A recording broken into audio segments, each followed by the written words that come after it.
There's no doubt that Israel is becoming a vital and important strategic partner to a number of Gulf countries, in particular the UAE and Qatar.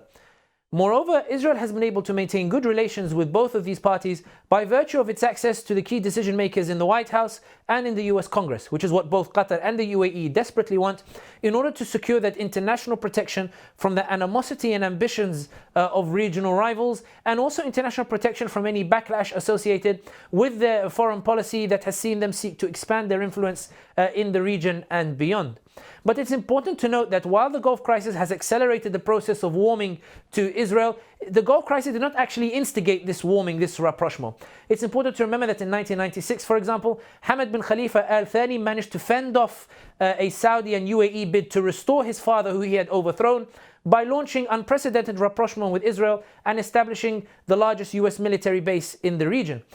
In the Gulf crisis, the UAE sought to align itself with Israel in a bid to get Qatar designated as a state sponsor of terror. However, for the Israelis, they believe that the relationship between Qatar and Hamas is vital for their Palestine-Israel policy, whether that's by virtue of Qatar being a mediator with Hamas or Qatar putting up the funds that Israel does not want to put up for the development of Gaza to ensure and prevent any prospect of war.